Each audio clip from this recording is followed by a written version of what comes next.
Yes! Victory is ours, Tom! The greatest rollers ever created!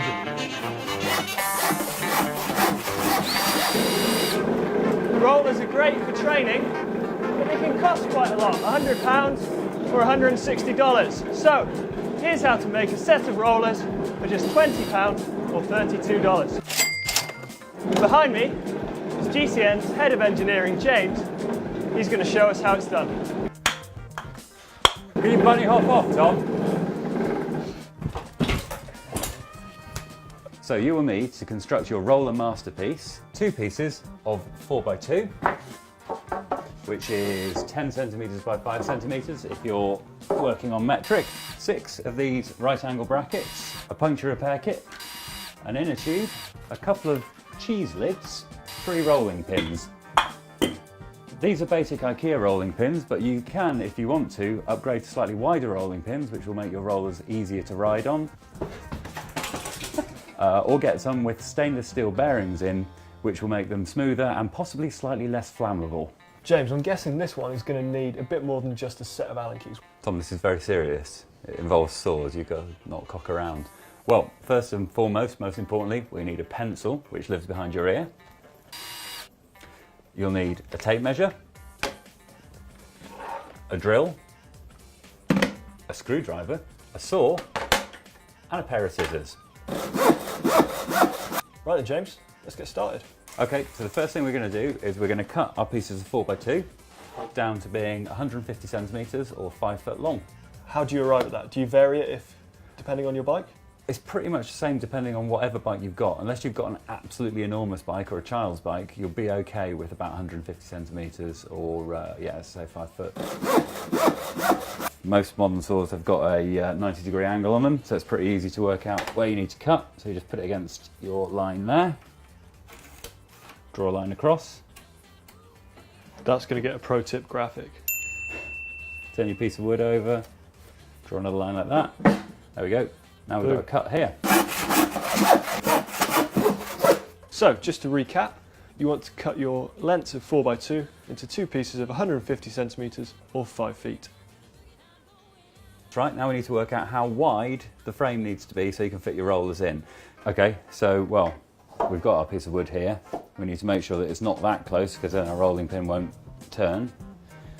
These rolling pins have conveniently got handles on that are a little bit concave, so we just need to kind of work out that it's about that far. Should be all right. And then just measure the distance there, which in this case is 17.5 centimetres, and then cut some of our spare wood that we had from our lengths that we were making there to be the widths that we're after. Let's do it. So there we go, we've got our basic space for our roller there, like a boss. So in my box of screws, I've got a variety of screws. We're going to be using some 4-inch or 10 centimetre long screws to screw the frame together. I highly recommend using good quality screws, which are in fact self-tapping and have got maybe a little bit of a cutting edge on, because it means you don't need to pre-drill, Tom. So you need 2 screws per corner to make sure the whole thing doesn't kind of twist and fall apart. So you put one in the top here and one in the bottom. Pop that on the top there at that end.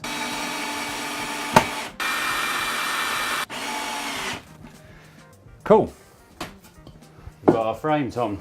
Let's get it rolling. Hey, right, okay, next up, we need our rolling pins. So we've got our basic frame. We've had a little joust with our rolling pins. Yep. So now we need to actually attach them onto the frame. But before we do that, we're going to need to sort out our cheese. So because we're using an inner tube, our drive from the rear roller to the front roller, we need a way of stopping the inner tube falling off the side. So Mike, our channel editor, has very kindly brought in his lunch. So we're going to slightly cannibalise Mike's lunch and turn it into something that stops the inner tube just falling off this edge here. Okay. So if you grab that one, let's sort of pull the edges off a bit. Don't have to be too careful about it. You have to be careful with your fingers though.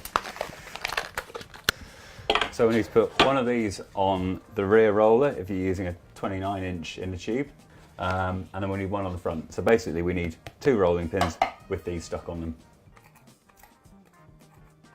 You could use a bit of cereal box as well, Tom. So what you've done there, Tom, you've increased the resistance. Vegetable sandwich.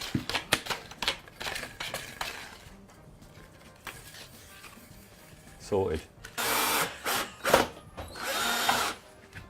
Easy now.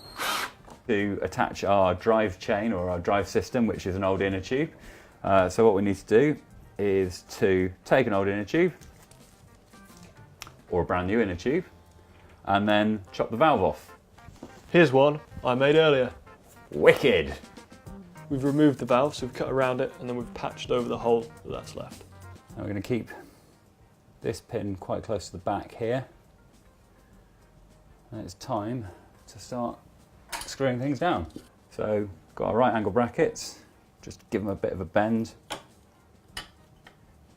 and hold them roughly in place like that, and then get out some screws and start screwing everything together.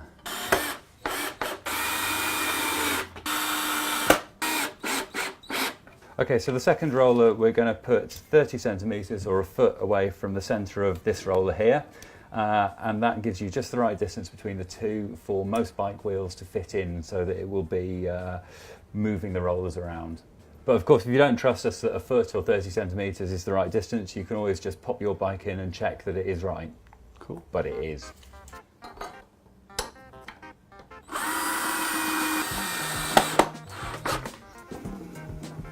So that's still spinning smoothly.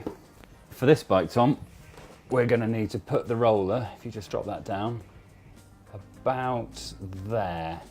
Because if we have it too far forwards, you'll drop out the back.